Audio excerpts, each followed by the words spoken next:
Bismillahirrahmanirrahim. Assalamualaikum warahmatullahi wabarakatuh. Sebelum kita mulai, mari kita awali terlebih dahulu dengan berdoa menurut agama dan keyakinan kita masing-masing. Mudah-mudahan kegiatan kita bisa membawa banyak berkah dan manfaat. Berdoa dipersilakan. Ini adalah pertemuan kita yang ke-6 ya, Mas dan Mbak sekalian. Hari ini kita akan membahas tentang standar dan externalities. Oke, kalau begitu kita masuk dulu ke materi. Saya mau cover sedikit. Ini adalah cover majalah Forbes tahun 2007. Mungkin beberapa dari Anda sudah kenal dengan ini. Jadi di masa-masa itu Nokia adalah raja dari smartphone, dari ponsel ya. Pemimpin pasar. Dulu belum ada BlackBerry, dulu belum ada iPhone, dulu juga belum ada Android. Dan Nokia ini dianggap sebagai sebuah fenomena begitu karena bisa mendapatkan market sebesar 1 miliar customer dan itu jumlah yang sangat luar biasa. Kalau Anda lihat di sini beritanya menyebutkan bahwa mustahil ya rasanya untuk bisa mengejar Nokia gitu, tapi kenyataan ternyata berbeda. Nah, saya ingin menjelaskan tentang beberapa konsep inovasi, tapi kita akan pindah dulu ke inovasi yang non-digital. Jadi di sini ada contoh atau ilustrasi tentang bagaimana Honda memperkenalkan mobil listrik. Jadi Honda itu pada pertama kali pada awalnya memperkenalkan kendaraan listrik pada tahun 1997 dengan tujuan supaya efisiensi bahan bakarnya bisa lebih baik, kemudian polusinya atau asapnya itu bisa lebih berkurang. Kemudian karena ini menggunakan kombinasi ya, namanya hybrid kan kombinasi antara listrik dengan mesin yang ada saat ini, maka dia tidak harus selalu dicolokkan ke listrik, ke colokan listrik. Dan di masa itu Honda memilih untuk mengerjakan segala sesuatunya sendirian. Jadi dia punya desain hybrid yang berbeda dan memutuskan untuk tidak melakukan kolaborasi atau tidak memberikan lisensi kepada vendor atau pembuat kendaraan yang lain. Nah ini untuk ilustrasi saja Mas dan Mbak sekalian. Jadi kendaraan pada umumnya itu hanya mengandalkan fuel, kemudian di sini tidak ada komponen elektroniknya, jadi dia hanya mesin ya, mesin combustion engine, mesin bertenaga bensin atau bertenaga diesel yang digerakkan oleh sebuah mesin yang ada di sini. Dia bisa berpenggerak roda depan, bisa berpenggerak roda belakang. Kemudian mesinnya bisa ada di depan, bisa ada di tengah, bisa ada di belakang.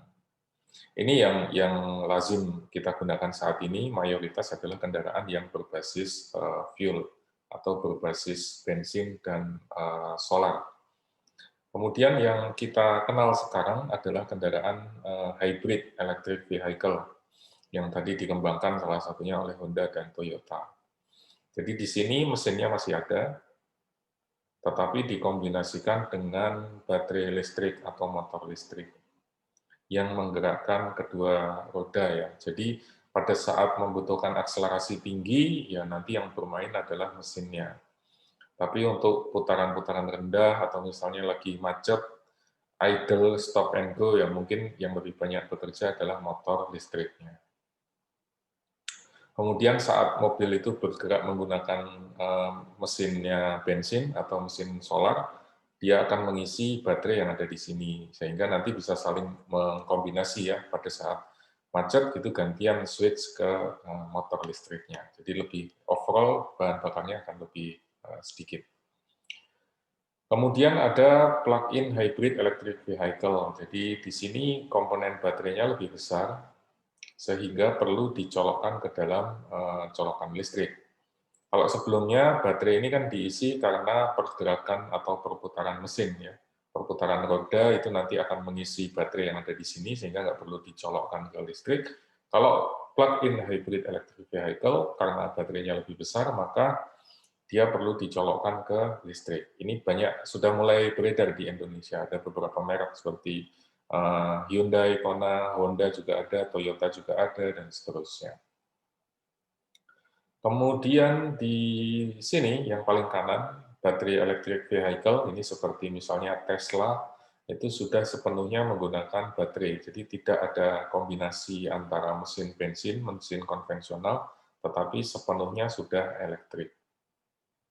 Di sini penggerak utamanya adalah baterai, daya utamanya, dan dia harus dicolokkan ke colokan listrik untuk mengisi baterainya. Kemudian semua tenaga yang dihasilkan dari baterai ini digunakan untuk menggerakkan motor. Jadi ini adalah 100% menggunakan listrik. Nah, kembali ke sini, yang berbeda adalah bahwa Honda memutuskan untuk mengembangkan itu sendiri, sementara Toyota memutuskan untuk melakukan kolaborasi dengan perusahaan atau vendor yang lain. Hasil akhirnya seperti kita ketahui bahwa Toyota ternyata lebih bisa menjual kendaraan lebih banyak daripada Honda. Kenapa demikian? Karena ya kolaborasi tentu akan menghasilkan inovasi yang lebih baik kan.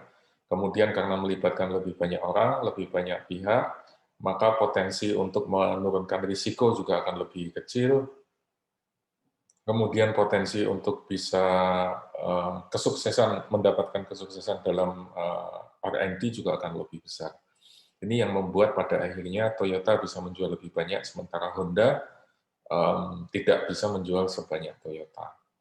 Kemudian Honda juga sepertinya tidak fokus karena dia mengembangkan mobil itu tidak hanya berbasis fuel, tapi juga mengembangkan diesel yang lebih bersih dan bahkan mengembangkan mobil dengan basis gas, seperti gas yang kita gunakan untuk kompor di rumah tangga dan seterusnya. Jadi Honda tidak fokus, dia mengerjakan semuanya sendirian, pilihan teknologi yang digunakan banyak, sebaliknya Toyota dia lebih fokus mengembangkan hybrid electric vehicle dan dia mengembangkannya bersama-sama dengan perusahaan yang lain. Ini yang membuat Toyota pada akhirnya lebih sukses daripada Honda.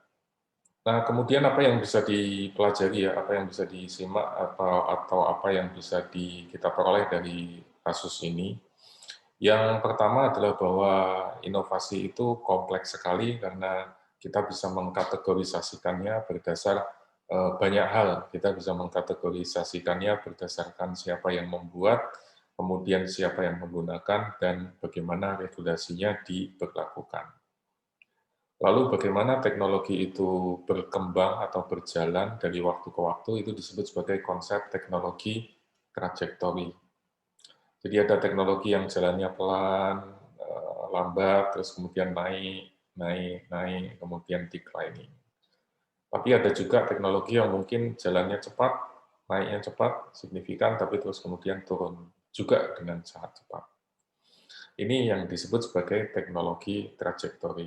Dan teknologi trajektori ini tadi dipengaruhi oleh produsennya, seperti Toyota, Honda, dan lain-lain, kemudian penggunanya, konsumennya, kita semua, kemudian regulatornya, atau pemerintah yang menjadi regulatory body yang membolehkan atau menghambat, yang mendukung, memberi subsidi, atau malah justru memberi pajak, dan seterusnya, itu bisa mempengaruhi bagaimana teknologi trajektori itu terjadi.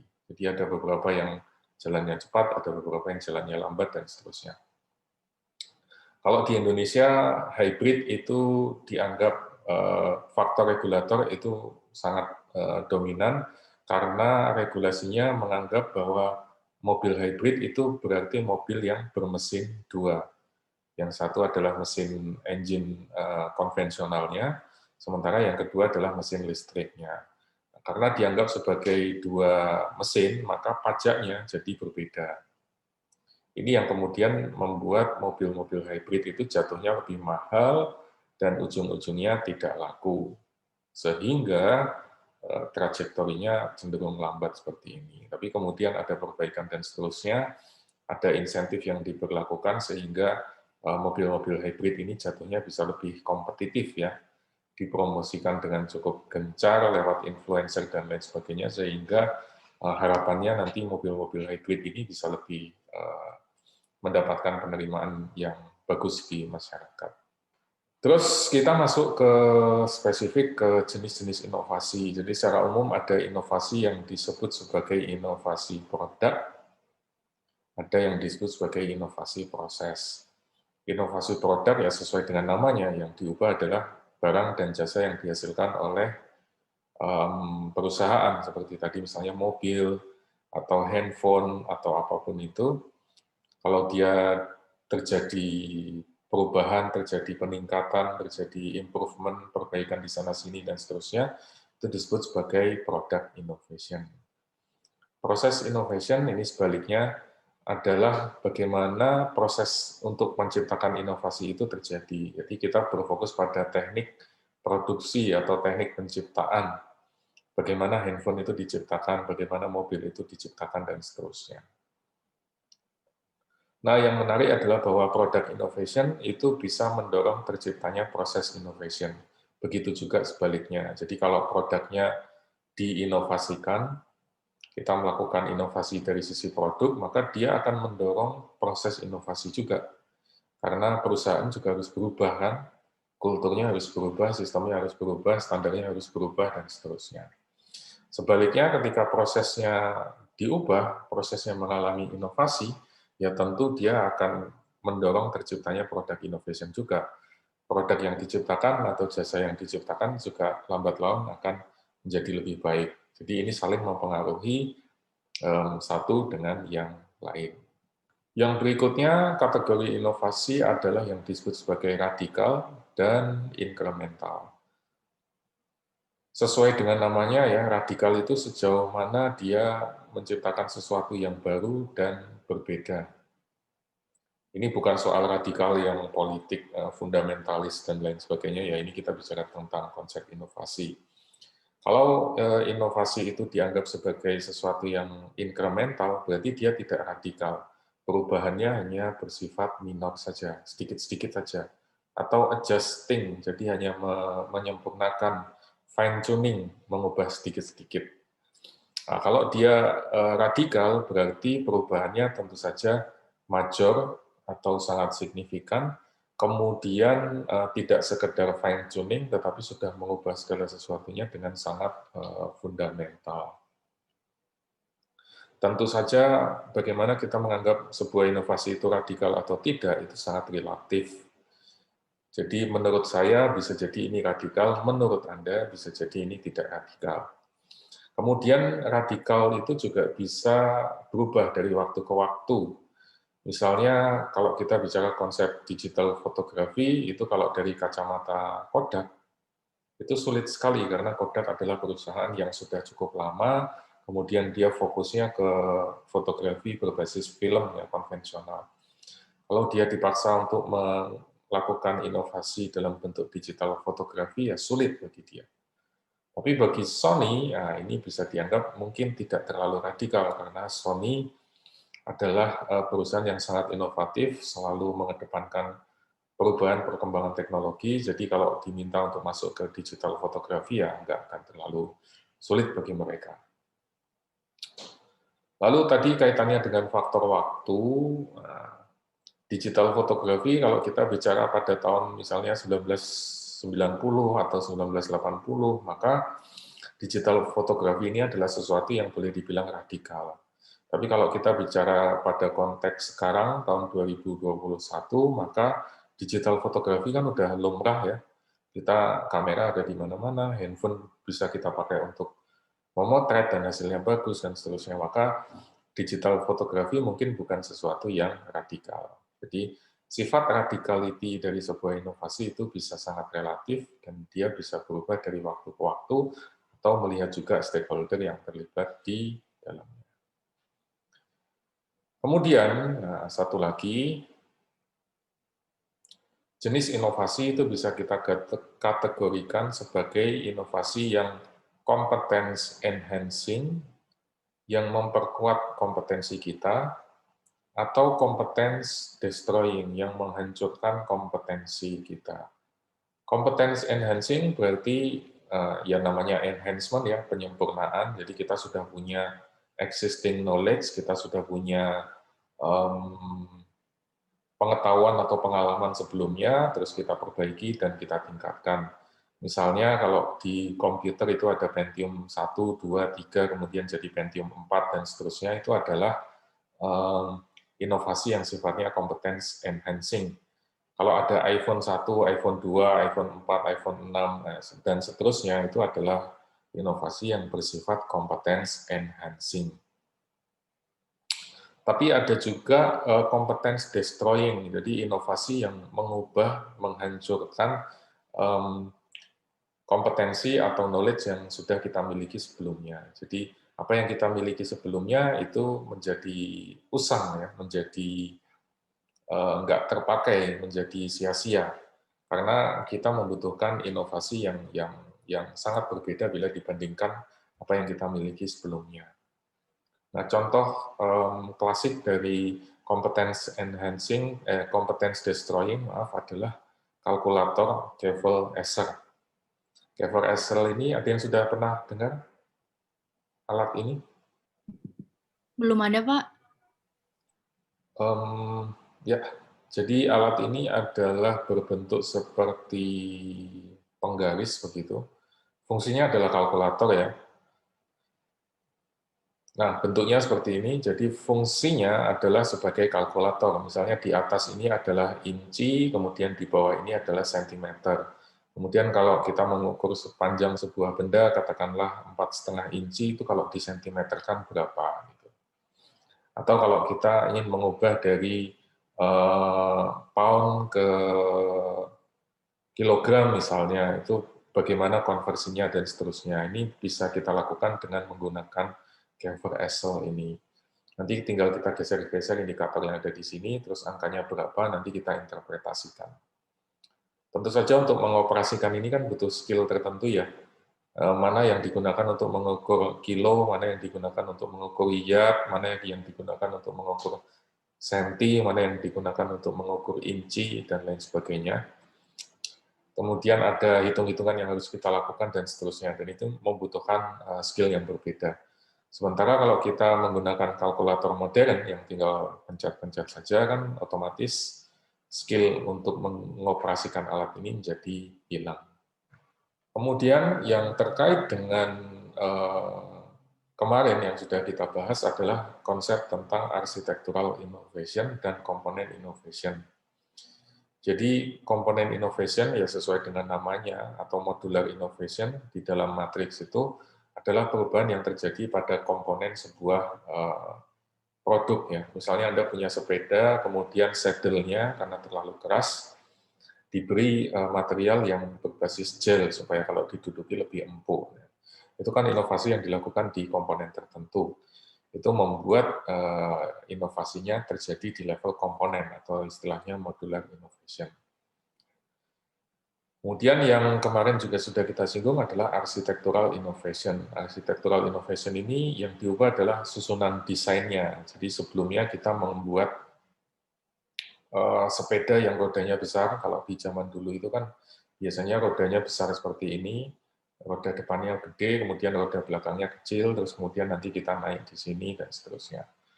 Ini adalah sepeda yang konvensional, yang mungkin tidak terlalu ergonomis, kemudian risiko kecelakaan dan lain sebagainya juga tinggi. Lalu kita berpindah ke komponen atau model sepeda konvensional yang sekarang kita kenal saat ini. Roda depan, roda belakang relatif sama, kemudian lebih mudah dioperasikan, lebih ekonomis, dan seterusnya. Ini adalah contoh architectural innovation, karena di sini komponennya masih sama, ya, ada roda, kemudian ada saddle, kemudian ada rangka, dan seterusnya. Di sini juga sama, rodanya masih ada, saddle-nya masih ada, rangkanya juga masih ada. Tapi bagaimana semua itu dihubungkan, dikoneksikan, itu membutuhkan desain arsitektur yang berbeda. Nah, kadang-kadang architectural innovation itu membutuhkan perubahan pada komponennya itu sendiri. Jadi sebagai contoh, kalau di cerita ini, dulu kan menggunakan roda depan yang besar, sekarang menggunakan roda depan dan roda belakang yang ukurannya sama. Berarti ada perubahan tidak hanya dari sisi arsitektur, tetapi juga dari sisi komponen. Karena komponennya juga harus disesuaikan. Nah, inilah yang kemudian mendasari mendasari matriks yang kemarin sudah dijelaskan oleh kelompok 4 ya, terkait dengan jenis-jenis inovasi berdasarkan arsitekturnya dan komponennya. Kalau komponennya itu hanya reinforce, hanya diubah sedikit, kemudian arsitekturnya tidak berubah, ya kategorinya adalah incremental innovation. Kemudian kalau komponennya diubah dengan cukup signifikan, tapi arsitekturnya tidak berubah, ya berarti masuk ke dalam komponen innovation atau modular innovation. Kalau komponennya berubah dengan signifikan, arsitekturnya juga berubah dengan signifikan, maka kita masuk pada radical innovation. Sementara kalau perubahan arsitekturnya terjadi, tapi dari sisi komponennya tidak, maka yang berubah hanya architectural innovation. Kalau dalam konteks jasa, misalnya di bidang keuangan, ya incremental innovation itu contohnya adalah digital contract. Kemudian kalau architectural innovation itu contohnya adalah digital lending. Modular innovation itu adalah contohnya penggunaan data untuk credit scoring misalnya. Kemudian radical innovation adalah contohnya peer-to-peer lending. Karena sebelumnya kita kalau mau pinjam uang kan harus lewat bank ya. Sekarang kita bisa menggunakan aplikasi dan seterusnya, dan itu semua bisa berjalan dengan sangat cepat. Ini adalah beberapa contoh dan klasifikasi atau kategorisasi terkait jenis-jenis inovasi. Mungkin sebelum saya lanjutkan, kalau ada pertanyaan, Mas dan Mbak sekalian, silakan. Belum ada, Pak. Oke, terus saya lanjutkan. Jadi kenapa kita perlu memperhatikan jenis-jenis inovasi tadi? Karena pada dasarnya ketika kita bicara soal teknologi, itu kita akan bertemu dengan kurva S. Kurva S ya sesuai dengan namanya, bentuknya menyerupai huruf S. Jadi apa yang dimaksud dengan kurva S? Kurva S itu adalah kurva yang menggambarkan bagaimana teknologi itu selalu diimprove dari waktu ke waktu. Kemudian improvement itu sendiri biasanya akan sangat lambat di awal, jadi cenderung landai, kemudian mengalami akselerasi dengan sangat cepat, kemudian mulai mendekati limitnya. Jadi di awal itu lambat karena mungkin orang belum terlalu paham ya. Pertama kali handphone muncul kan yang mengadopsi masih sedikit sekali, karena orang belum tahu apa gunanya. Tapi kemudian setelah semua orang tahu, dia akan mengalami akselerasi dengan sangat cepat, yang menggunakan semakin banyak, adopsinya semakin luas, lalu kemudian kita akan mendekati limit of teknologi. Jadi teknologi handphone ya pada akhirnya cuma gitu-gitu aja. Ada kamera, ada prosesornya, bisa digunakan untuk musik, main game, dan seterusnya. Tapi itu tetap ada limitnya. Jadi nanti kita akan mengalami semacam apa ya, semacam maturity gitu ya, semacam kejenuhan sehingga inovasinya sudah mulai mentok gitu, nggak terlalu banyak inovasi yang dilakukan. Anda bisa lihat misalnya iPhone 1, iPhone 2, iPhone 3, dan seterusnya itu terjadi di level-level awal ini. Mereka mengalami akselerasi dengan cukup signifikan, tapi begitu masuk ke iPhone-iPhone yang belakangan ini, sudah mulai inovasinya relatif incremental, tidak terlalu banyak yang bisa ditingkatkan. Tapi yang menarik, yang perlu diperhatikan, Mas dan Mbak sekalian, adalah bahwa teknologi itu tidak akan selalu semuanya mencapai limitnya. Teknologi tidak akan selalu mencapai limitnya. Sama saja seperti Anda pacaran tidak selalu akan berujung nikah ya, bisa jadi malah jagain jodoh orang gitu. Nah, kadang-kadang dalam teknologi juga demikian, dia mungkin baru naik sedikit terus kemudian hilang. Atau dia sudah mulai mendapatkan akselerasi tapi ya udah terus muncul teknologi yang lain menggantikan teknologi yang baru dan seterusnya. Ini yang kemudian membuat kita perlu mengenal konsep discontinuous teknologi. Discontinuous teknologi itu menggambarkan atau menunjukkan bagaimana teknologi tidak selalu akan mencapai limitnya, tidak akan selalu sampai ke kurva S, terus kemudian menurun begini, nggak selalu demikian. Tapi kadang-kadang dia akan berhenti di tengah, atau mungkin berhenti di awal, dan seterusnya. Nah, ini penting bagi perusahaan supaya kita tahu nih, kapan kita harus stop, kapan kita harus go. Kapan kita harus melanjutkan pengembangan inovasi ini, kapan kita harus stop. Oh ya, ini udah nggak mungkin dilanjutkan, ini harus diselesaikan sampai di sini, kita harus move on, dan seterusnya. Nah, ini bukan pekerjaan mudah karena biasanya inovasi itu di awal kan lambat, kemudian membutuhkan biaya yang sangat tinggi, investasinya sangat mahal, sehingga ketika kita harus stop, itu biasanya sangat berat sekali untuk dilakukan. Sama seperti kalau Anda sudah punya, Anda misalnya berinvestasi saham gitu ya, Anda sudah berinvestasi jutaan rupiah yang menurut Anda cukup signifikan, kemudian harganya turun gitu. Logikanya kita harus melakukan cut loss kalau batasnya, kalau dia sudah melewati batas toleransi kita. Tapi yang terjadi biasanya kita keep terus dan berharap supaya suatu saat nanti harganya balik lagi ke atas. Sama juga misalnya seperti kalau Anda pacaran, mengalami hubungan yang menurut Anda tidak sehat, toksik begitu kalau orang bilang, biasanya ada keengganan untuk putus terus move on, tapi lebih cenderung untuk mempertahankan, walaupun menyiksa diri, tapi kalau dipikir-pikir, daripada harus cut loss, nanti harus mulai lagi dari awal, ada risiko ini, ada risiko itu, terlanjur sudah berinvestasi, perasaan cukup banyak, dan seterusnya, dan itu membuat keengganan untuk melakukan discontinuity. Itu pelajarannya. Kemudian dalam proses difusi, nanti yang akan kita bahas di sesi ke-7 besok, insya Allah, proses difusi itu akan mengikuti kurva S, ya, seperti tadi yang saya sebutkan. Jadi di awal akan lambat, kemudian akan berakselerasi dengan cepat, terus kemudian akan mulai mengalami penurunan, slowing down. Ciri-cirinya hampir selalu sama. Anda mau lihat di handphone ketika pertama kali muncul, atau media sosial ketika pertama kali Instagram muncul, TikTok muncul, kemudian Clubhouse muncul, itu biasanya adopsinya lambat.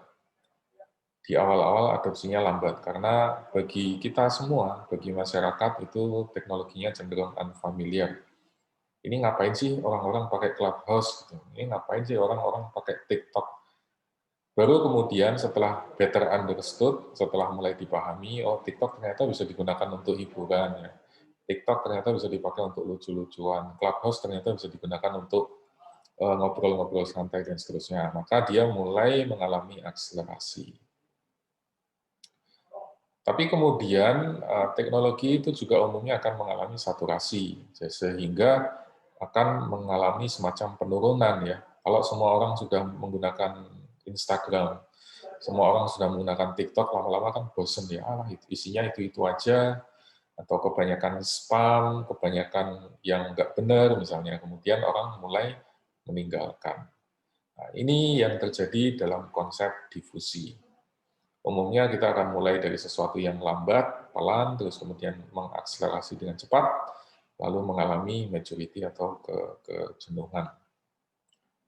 Nah, di dalam teknologi itu biasanya proses difusi ini cenderung lebih lambat daripada difusinya inovasi.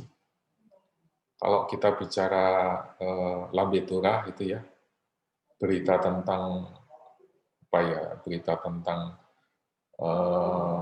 Atta dan Aurel, kemudian berita tentang Nisa Sabian dan seterusnya. Informasi semacam itu menyebar dengan sangat cepat.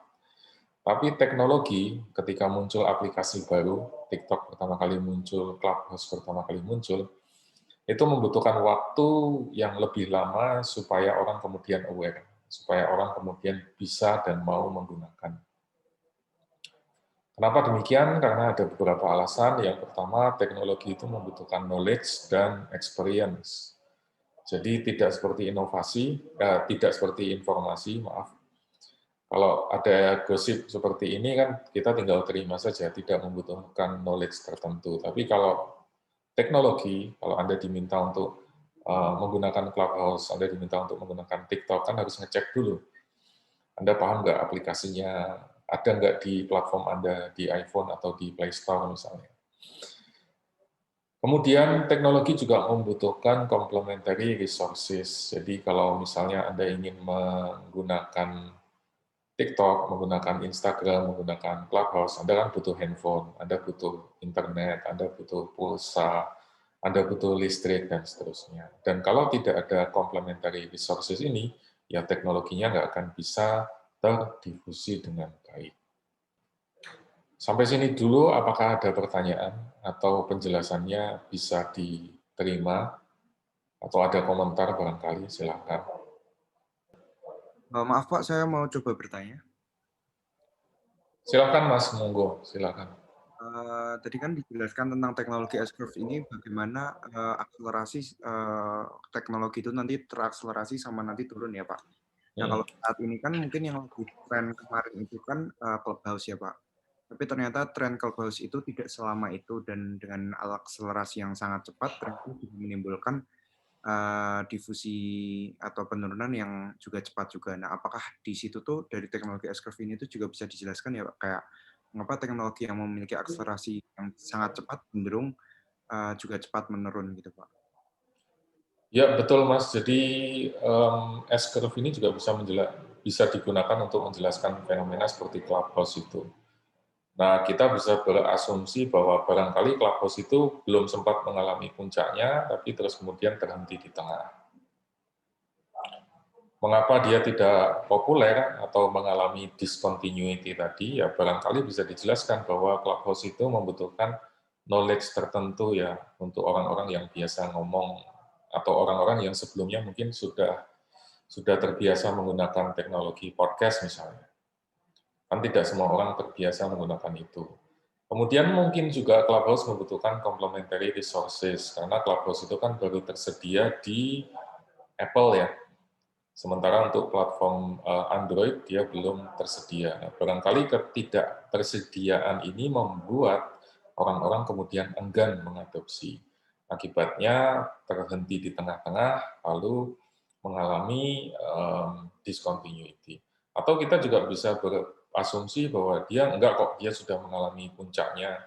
Kenapa? Ya karena sudah diadopsi dengan cukup banyak orang, terus kemudian dia mengalami maturity, orang merasa bahwa kita nggak butuh lagi tambah another application untuk podcast, untuk diskusi, karena di kelas kita sudah sering Zoom, di pekerjaan sudah menggunakan Zoom, kemudian kalau membutuhkan sesuatu yang lebih interaktif, kita bisa pakai YouTube atau lain sebagainya. Jadi kita bisa berasumsi bahwa Clubhouse itu sudah mengalami declining dengan sangat cepat. Ya. Either way, pendapat yang menganggap bahwa Clubhouse itu discontinue atau Clubhouse memang sudah mengalami siklus yang penuh dengan waktu yang cepat, itu nggak ada masalah, tapi intinya teknologi S-curve ini bisa digunakan untuk menjelaskan fenomena itu. Kira-kira begitu Mas Dava ya. Baik Pak, terima kasih. Nah, hanya saja yang perlu menjadi catatan kita adalah jangan sampai S-curve ini menjadi semacam preskriptif tool ya. Preskriptif itu kalau bahasa Indonesianya self-fulfilling prophecy ya.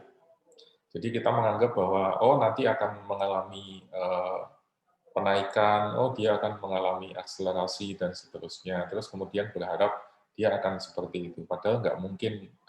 Padahal ada risiko bahwa apa yang terjadi itu tidak seperti itu. Gitu. Self-fulfilling prophecy istilahnya. Jadi kita berharap sesuatu, terus kemudian mengharapkan bahwa yang terjadi nanti akan seperti apa yang kita bayangkan. Jadi kita membayangkan bahwa kita bikin aplikasi yuk, terus kita buat di Google Play Store atau di Android, di Apple Store misalnya. Terus kemudian pada saat di tahap awal, tenang aja ini masih di sini kok, masih di tahap awal, wajar orang belum kenal. Nggak apa-apa kita bakar duit, kita investasi sekian juta dan lain sebagainya. Padahal yang terjadi justru mungkin kurvanya akan melambat terus kemudian turun. Atau mungkin bisa saja kurvanya naik, terus kemudian berhenti di sini. Ini yang kemudian menjadi warning kita semua bahwa janganlah S-curve ini dianggap sebagai self-fulfilling prophecy. Tidak semua produk yang kita kembangkan terus akan mengikuti kurva S. Ini bisa menjadi prescriptive tool, tapi harus diterapkan dengan hati-hati. Mengapa demikian? Karena batasan teknologi itu mungkin kita tidak tahu ya. Teknologi itu mentoknya, batas atasnya itu di mana sih? Itu kan kita nggak tahu. Apakah handphone itu sekarang sudah mature? Apakah laptop itu sekarang sudah mature, sudah mentok? Atau mungkin akan ada teknologi baru yang membuat berevolusi lebih signifikan lagi, kan kita nggak tahu ya sebetulnya. Kemudian S-curve ini juga bisa dipengaruhi banyak hal. Misalnya perubahan di pasar, kemudian komponen dari teknologinya, komplementari teknologinya, dan seterusnya. Kalau di Indonesia, saya menduga faktor sosialnya sangat berpengaruh kalau untuk konteks Clubhouse ya. Sebagai contoh, karena Clubhouse itu hanya dibuka di platform Apple, public figure yang di-endorse oleh Samsung kan berarti tidak bisa menggunakan Clubhouse dalam tanda kutip. Karena nanti jadi ketahuan, loh Anda kan di-endorse sama Samsung, kok main Clubhouse ya. Kayak Dian Sastro misalnya, Dian Sastro kan di-endorse oleh Samsung ya. Terus kemudian kalau Dian Sastro bikin Clubhouse, kan kemudian orang akan bertanya-tanya, loh dia itu kan di-endorse oleh Samsung, kenapa dia punya iPhone ya? Hal-hal semacam itu mungkin masih berpengaruh kalau untuk konteks Indonesia, sehingga bisa mempengaruhi S-curve dari sebuah teknologi atau sebuah inovasi, seperti tadi contohnya Clubhouse. Kemudian kita juga dilarang untuk melihat S-curve ini terlalu saklek ya, melihatnya terlalu detail, kemudian kita kehilangan perspektif. Bahwa kadang-kadang ini kita menjustifikasi segala sesuatunya terlalu cepat atau terlalu lama. Jadi kadang-kadang kita merespon bahwa, wah kita harus segera move on ke teknologi yang lain, padahal teknologinya belum sampai limit. Atau sebaliknya, kita lambat ya, jadi kita merasa bahwa oh, ini masih ada marketnya kok, masih ada potensi dan seterusnya, padahal dia sudah melewati limitnya. Jadi hati-hati ketika melihat S-curve dalam hal teknologi. Nah, satu hal lagi terkait dengan S-curve ini yang perlu diperhatikan adalah korelasinya atau keterkaitannya dengan biaya. Biasanya seiring dengan berjalannya waktu, nah kalau Anda lihat di sebelah kanan dulu, ini ada teknologi VCR, video cassette recorder, ada CD player, dan cellphone. Umumnya mereka mengikuti kurva S ya, lambat di awal, terus kemudian akselerasi, kemudian mulai mengalami kejenuhan. Untuk tiga produk ini kurang lebih kurvanya hampir sama. Nah, yang menarik pada saat yang bersamaan, kalau kita bandingkan dengan harganya pada tahun yang sama untuk VCR, CD player, dan mobile phone, itu ada kecenderungan untuk turun secara signifikan. Jadi seiring berjalannya waktu, produknya akan semakin murah, di sisi lain jumlah penggunanya akan semakin banyak. Jadi ada korelasi di sini ya, Mas dan Mbak sekalian. Pertama adalah bahwa orang-orang yang bisa melakukan inovasi itu biasanya, karena dia berada di tahap awal ini, biasanya dia harus orang-orang yang punya disposable income cukup tinggi, atau orang-orang yang cukup mapan, orang-orang yang cukup kaya sehingga punya uang berlebih untuk membeli iPhone terbaru, untuk membeli Tesla, untuk membeli produk-produk yang mungkin belum terjangkau oleh masyarakat umum ya. Tapi ketika dia sudah masuk ke tahapan ini, maka harganya sudah harus cukup murah sehingga bisa diadopsi oleh market yang mayoritas atau mass market. Maka implikasinya bagi perusahaan ya, ketika Anda ingin membuat inovasi ya Anda harus berupaya untuk sedemikian rupa agar harganya ini bisa turun dengan cukup signifikan. Karena kalau dia tidak turun dengan cukup signifikan harganya, maka possibility untuk diadopsi oleh banyak orang itu menjadi amat sangat terbatas.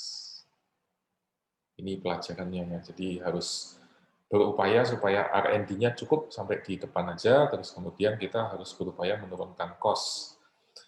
Biar apa? Biar bisa dijangkau oleh market secara keseluruhan. Supaya mayoritas orang bisa membeli produk kita, menjangkau produk kita. Karena kalau masih mahal, maka yang bisa menjangkau hanya orang-orang yang ada di depan ini, orang-orang yang punya disposable income, orang-orang yang jadi artis, public figure punya income berlebih, ya itu bisa membeli produk terbaru. Tapi untuk rakyat jelata, remah rengginang seperti kita, ya harus menunggu sampai Tesla itu murah, sampai iPhone seri sekian muncul, dan seterusnya, baru kita bisa beli. Itu kaitannya antara inovasi dengan harga dan daya beli. Ada komentar dulu mungkin, Mas dan Mbak sekalian sampai sini? Pak, izin bertanya, Pak. Silakan, Mbak. Terkait yang aplikasi-aplikasi tadi, Pak, kita lihat kan sekarang TikTok itu lagi naik daunnya ya, Pak. Tapi di saat dia naik daun sekarang malah kayak ada banyak komentar-komentar tentang TikTok. Kayak misalnya beberapa konten kreator itu membuat konten yang sebenarnya itu tuh nggak mengandung unsur yang dewasa atau kekerasan, tapi malah di ban sama TikTok itu sendiri gitu, Pak. Jadi saya mau nanya, sebenarnya semakin naik daunnya aplikasi tersebut, apa semakin tinggi juga regulasi dari TikTok tersebut gitu, Pak? Soalnya dari dulu itu video-video yang di-share itu ya bebas aja mau video apa gitu, Pak. Tapi semakin sekarang semakin banyak regulasi, semakin banyak yang di-ban atau komentar-komentar yang bahkan nggak kasar itu tapi semakin di-ban gitu, Pak. Itu mempengaruhi nggak ya, Pak, menurut Bapak? Ya, makasih Mbak. Jadi tentu saja itu akan mempengaruhi ya. Jadi kalau kita bicara platform, nanti kita akan bahas insya Allah di sesi yang ke-8. TikTok itu kan adalah bagian dari platform ya, sama seperti Facebook, Instagram, dan seterusnya. Dia akan punya konsep regulasi. Regulasi itu bisa dari dalam, misalnya dari penyedia platform itu sendiri, dari TikTok-nya itu sendiri. Bisa juga regulasi itu dari luar, dari pemerintah misalnya. Jadi adanya video yang dihapus misalnya, itu bisa karena dua kemungkinan. Misalnya dari dalam, penyedia platform menganggap ini sudah menyalahi terms and condition. Tapi bisa juga terjadi karena tekanan dari luar. Misalnya kemarin kan Indonesia tidak boleh ikut All England ya. Kemudian netizen itu memprotes atau memblokir akun BWF di Instagram kalau nggak salah. Nah, tekanan dari luar yang begitu banyak itu pada akhirnya membuat platform menghapus atau menutup akunnya BWF. Jadi kalau kita bicara governance, kita bicara regulasi, itu bisa dari dua sisi, bisa dari dalam, dari platform penyedia platform itu sendiri, bisa juga dari luar, dari pihak-pihak luar seperti tadi saya contohkan netizen Indonesia yang memprotes BWF, atau dulu pada saat Donald Trump kampanye pemilihan suara yang kedua, terus kemudian dia menyampaikan komentar-komentar yang bernada hoax dan lain sebagainya, ada tekanan dari netizen dan seterusnya, membuat Twitternya diblok dan seterusnya. Jadi intinya begitu Mbak, memang betul ada regulasi, ada governance, dia bisa muncul dari dalam oleh penyedia platform itu sendiri, bisa juga dari luar oleh tekanan dari negara atau dari masyarakat atau dari society. Gitu singkatnya Mbak, tapi nanti kita akan bahas lebih detail di sesi ke-8 ya, insya Allah. Baik, terima kasih Pak. Nah, next yang juga penting adalah tentang, mungkin sedikit saya tambahkan, nanti kita akan bicara tentang difusi inovasi di sesi ke-7, tapi ini saya skip aja. Kemudian yang mungkin belum tercover, dan barangkali sering juga dirancukan antara jenis-jenis inovasi yang ada adalah konsep tentang disruptif. Kalau Anda ingat sebelum pandemi, ketika kita bicara workshop, seminar, itu kan pasti ada kata-kata disruptif, ada kata-kata 4.0 dan seterusnya.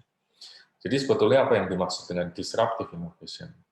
Disruptive innovation itu gagasan atau konsep yang menunjukkan bahwa teknologi kadang-kadang bisa bergerak lebih cepat daripada kebutuhan masyarakat.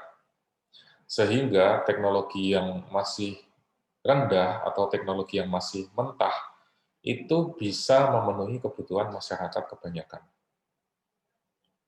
Contohnya ya, Mas dan Mbak sekalian, kalau kita bandingkan komputer ya, komputer pada tahun 80-an itu hanya bisa digunakan untuk ngetik, hanya bisa digunakan untuk programming. Teknologinya masih terbatas, sehingga belum bisa memenuhi customer requirement atau customer demand. Tapi komputer ternyata berkembang dengan amat sangat cepat sekarang, sehingga versi low-end dari sebuah komputer, yaitu handphone atau gadget, tablet, laptop, itu sudah mampu mencukupi memenuhi kebutuhan kita. Jadi seperti ibaratnya atau analoginya seperti kue yang setengah matang saja sudah cukup gitu. Kita tidak perlu punya kue yang dimasak dengan baik, dengan sempurna, karena dengan setengah matang saja sebetulnya sudah memenuhi kebutuhan kita.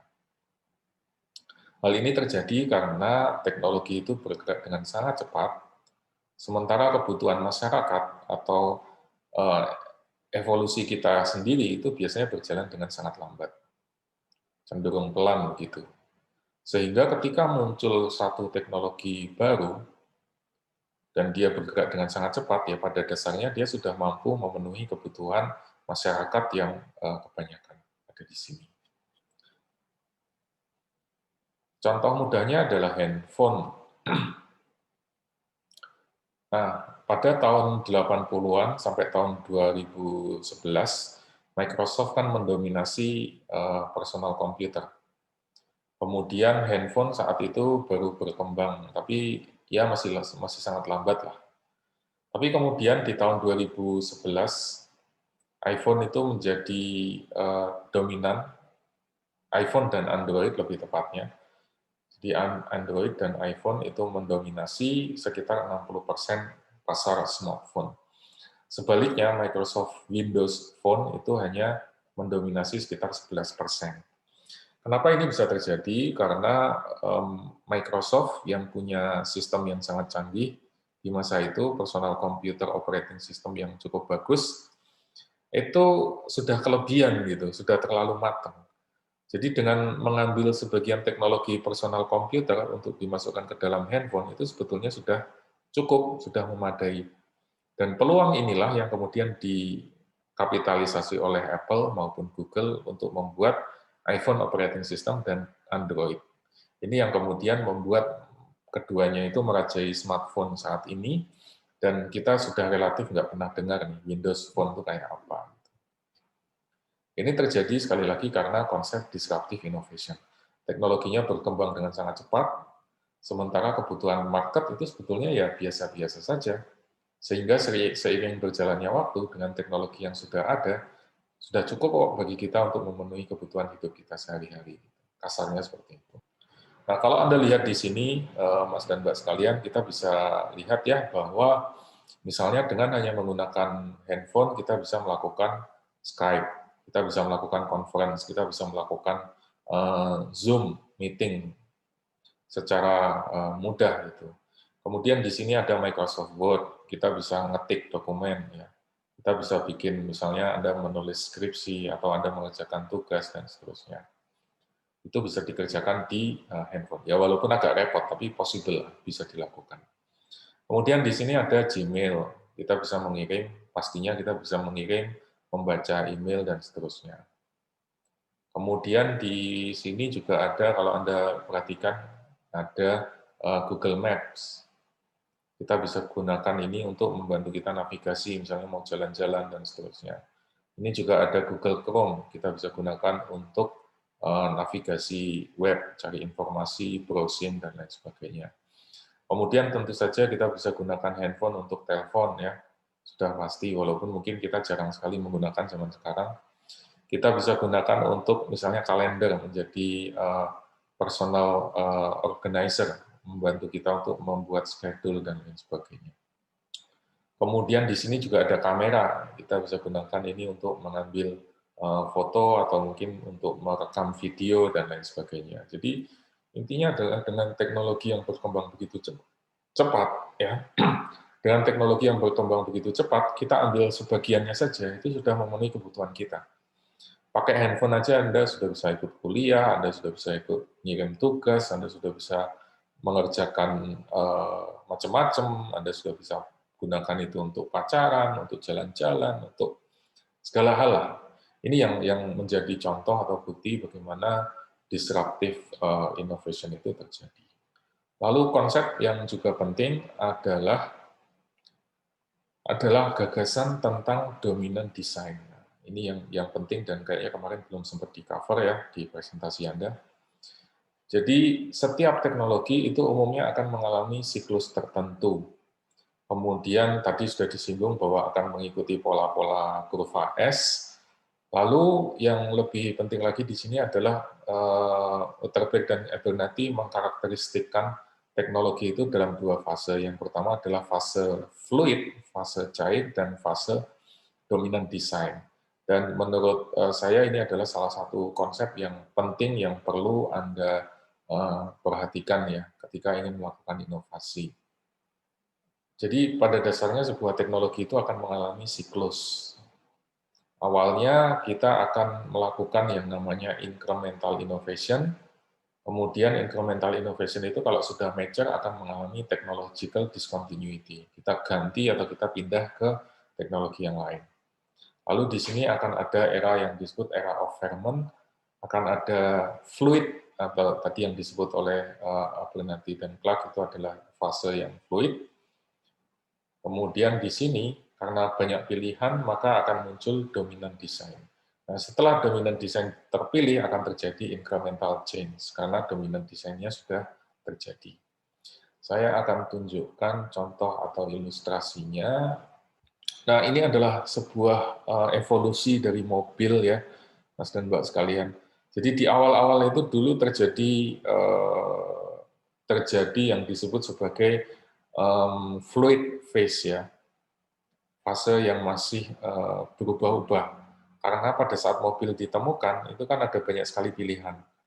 Apakah menggunakan steam engine atau menggunakan combustion engine, apakah rodanya ada 3, apa rodanya ada 4 atau bahkan ada 6, kemudian kursi penumpangnya ada di depan atau di belakang dan seterusnya.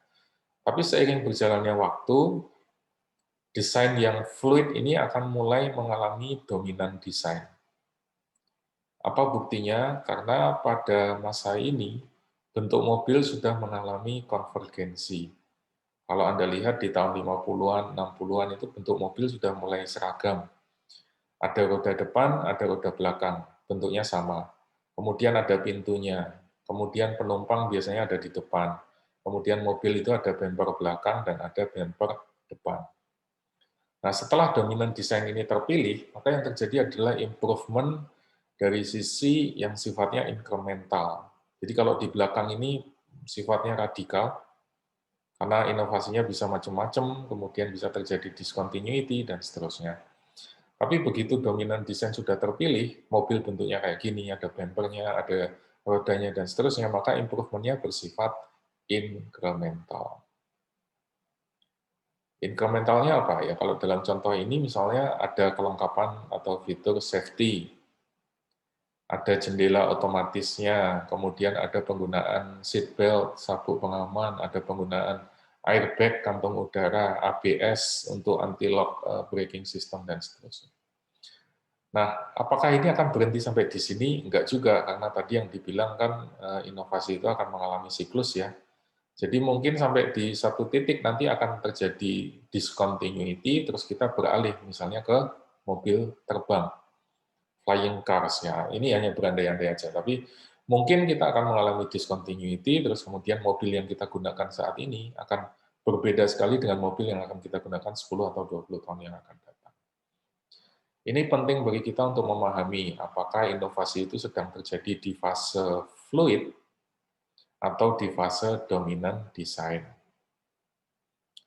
Kalau fase yang terjadi adalah fase fluid, maka kita melakukan inovasi yang sifatnya radikal. Kita boleh melakukan apa saja. Tapi ketika inovasinya sudah mengalami dominan desain, kita sepakat bahwa mobil itu bentuknya kayak gini ya, inovasinya haruslah incremental. Sulit bagi kita untuk sukses kalau sudah dominan desain, terus kemudian langsung membuat radical innovation. Ini pesan apa ya, pesan moralnya begitu ya, bahwa kita harus berhati-hati pada saat menentukan kapan kita akan melakukan inovasi. Apakah kita mengalami tahap fluid atau kita mengalami tahap dominan. Kalau fluid ya inovasinya radikal, kalau sudah dominan ya inovasinya incremental. Nah, terus apa yang bisa dipetik dari sini ya, bahwa inovasi itu pada dasarnya akan cenderung semakin lama semakin cepat, kemudian akan semakin murah. Kemudian kita akan berhubungan dengan produk yang semakin terspesialisasi, dan bagaimana bisnis model itu terbentuk akan semakin mudah. Dulu kita nggak kenal Gojek, ya kan? Tapi dengan adanya teknologi, handphone semakin banyak dipakai orang, maka semua orang sudah menggunakan Gojek, sudah menggunakan Grab, dan seterusnya.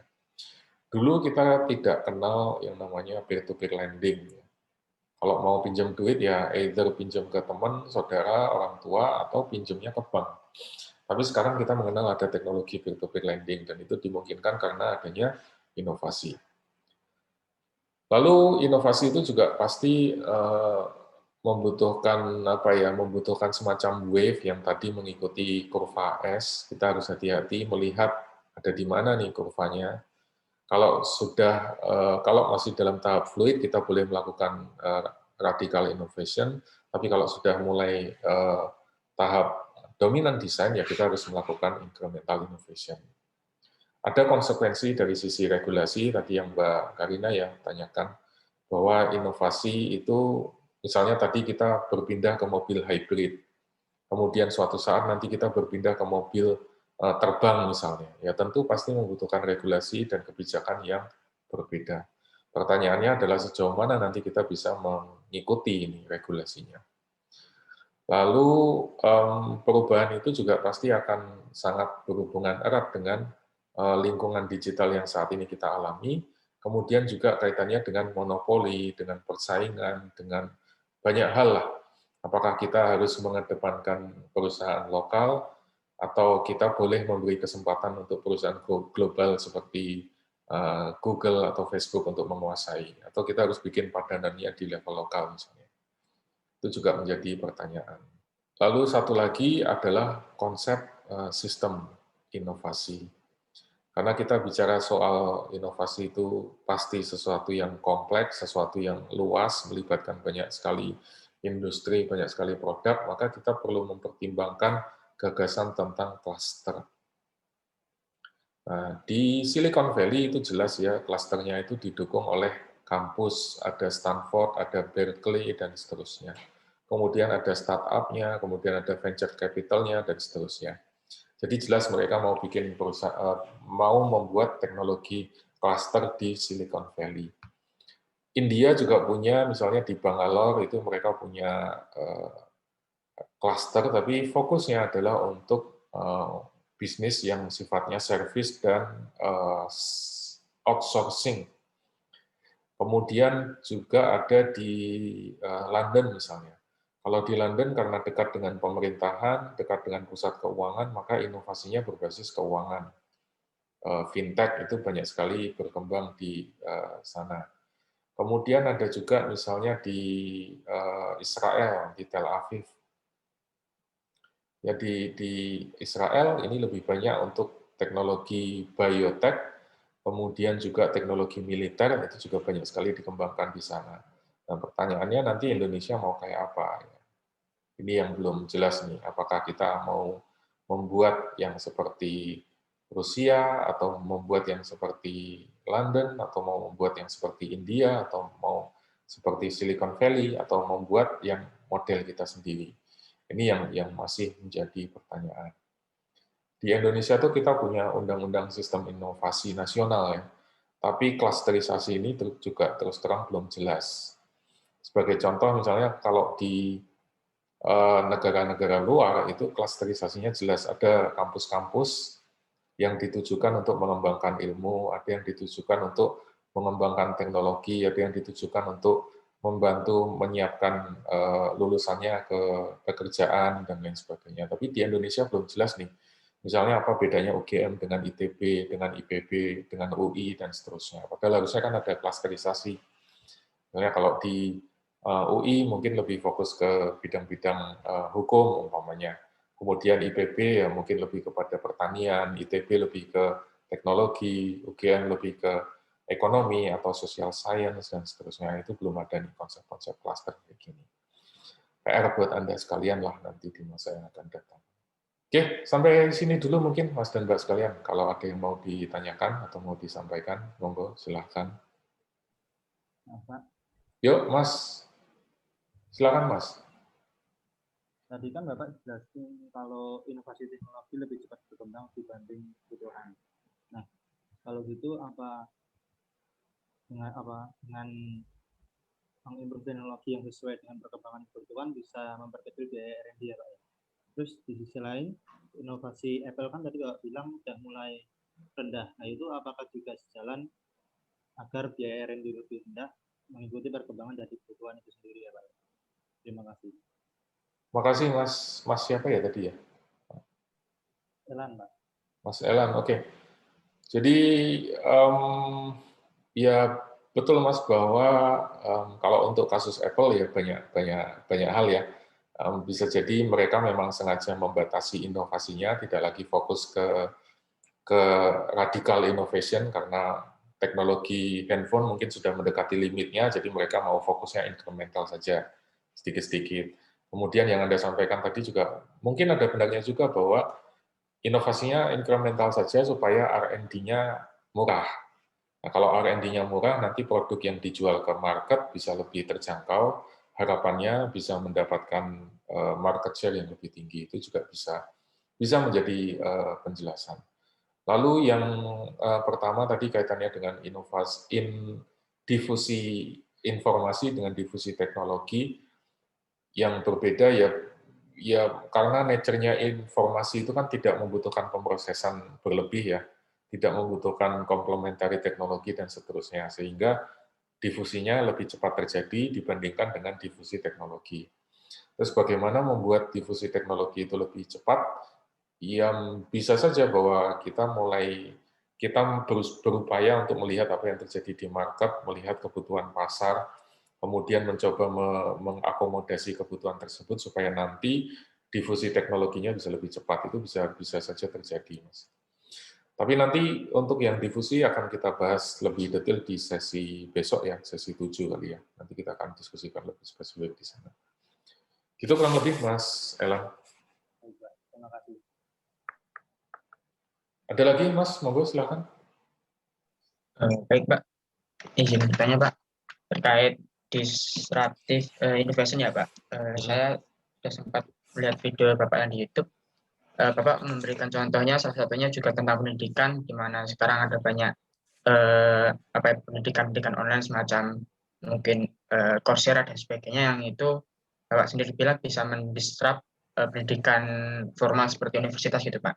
Nah, saya juga teringat, saya tahu ada namanya Binar Academy, Pak. Kantornya itu membuka cabang di Jogja dan di Jakarta kalau nggak salah. Jadi Binar Academy ini seperti akademi untuk coding, programming dan sebagainya begitu. Cuman yang membuat ini lebih seksi gitu ya Pak adalah ini didirikan oleh Mbak Alamanda Santika, mantan Vice President of Product Guide Project gitu. Jadi Mbak Alamanda ini membuat akademi sendiri, akademi untuk programming dan sebagainya, yang mungkin juga ada beasiswa dan sebagainya untuk mentrain anak-anak muda yang ingin jadi engineer dan sebagainya.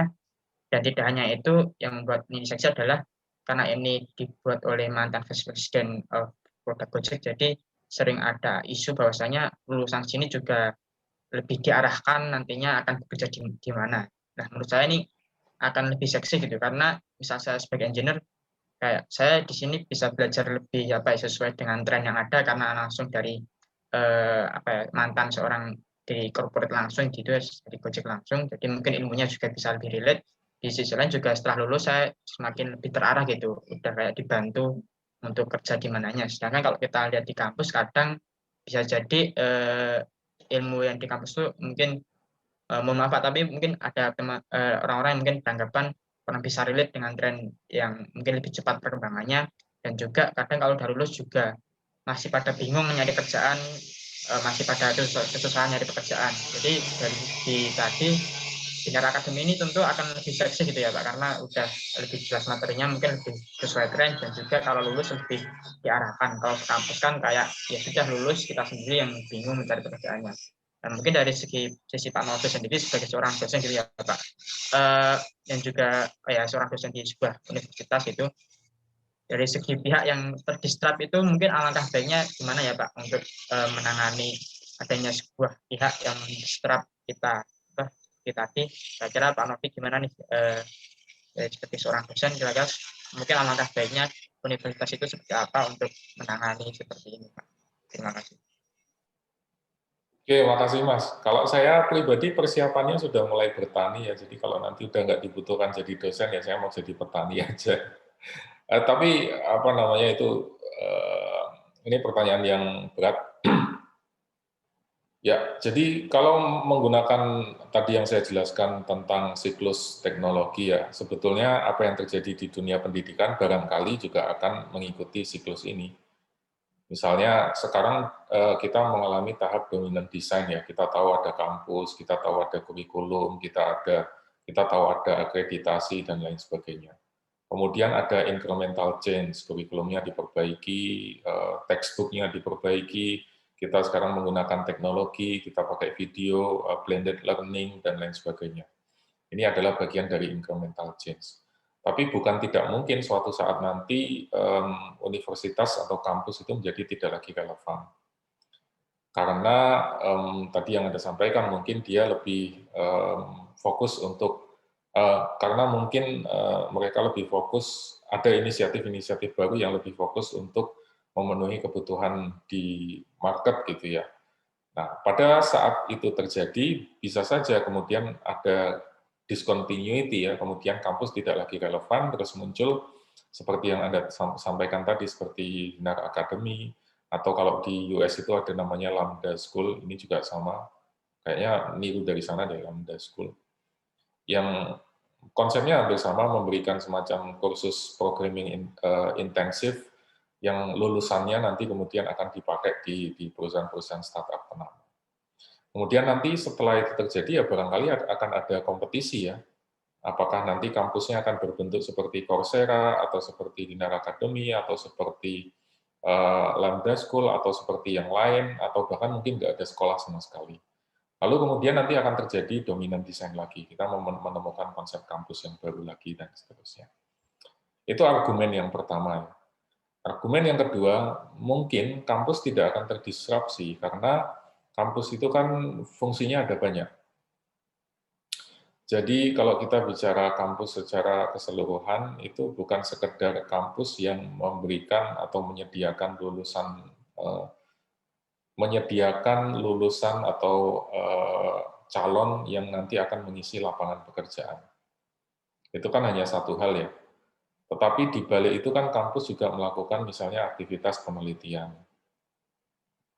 Kemudian kampus itu juga melakukan aktivitas R&D.